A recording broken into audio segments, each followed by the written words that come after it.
সম্মানিত শিক্ষার্থী বন্ধুগণ, আসসালামু আলাইকুম ওয়া রাহমাতুল্লাহি ওয়া বারাকাতুহু। Welcome back to my Facebook page and YouTube channel. আশা করি আপনারা সকলেই ভালো আছেন। আলহামদুলিল্লাহ, আমিও ভালো আছি। আজকের ক্লাসটি অনেক গুরুত্বপূর্ণ হতে যাচ্ছে। আপনারা ক্লাসটি ভালো লাগলে অবশ্যই লাইক, কমেন্ট, শেয়ারের মাধ্যমে আমাদের পাশে থাকবেন।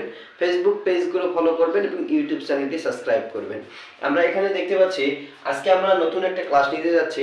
এর আগের ক্লাসে আমরা পরিসংখ্যান প্রথম পত্রের 7 অধ্যায়ে অর্থাৎ কালীন শ্রেণী নিয়ে আলোচনা করেছিলাম। আজকে আমরা পরিসংখ্যান প্রথম পত্রের সর্বশেষ যে অধ্যায়, এই অধ্যায়টা নিয়ে আমরা আলোচনা করব। আমরা দেখতে পাচ্ছি পরিসংখ্যান প্রথম পত্র একাদশ দ্বাদশ শ্রেণীর ক্ষেত্রে অধ্যায় 8 বাংলাদেশের প্রকাশিত পরিসংখ্যান। এই বাংলাদেশের প্রকাশিত পরিসংখ্যান নিয়ে আমরা আজকে কথা বলবো। আজকে আমরা পরিসংখ্যান কাকে বলে এবং পরিসংখ্যান কত প্রকার, এই জিনিসটা নিয়ে আজকে সংক্ষিপ্ত আলোচনা আমরা করতে যাচ্ছি। তো আমরা দেখতে পাচ্ছি যে এখানে সংজ্ঞায় বলা আছে যেসব তথ্যসমূহ বিভিন্ন প্রতিষ্ঠান ও দপ্তর কর্তৃক পরিসংখ্যান আকারে প্রকাশিত হয়, অর্থাৎ এখানে প্রকাশিত হয় এখানে হতো, আমাদের ভুল হয়ে গেছে। আমরা এখানে লিখতে পারি যে প্রকাশিত হয় তাকে প্রকাশিত পরিসংখ্যান বলে। অর্থাৎ বিভিন্ন প্রতিষ্ঠান বা দপ্তর কর্তৃক পরিচালিত পরিসংখ্যান আকারগুলো হতে হবে, তাহলে সেটা প্রকাশিত পরিসংখ্যান হবে।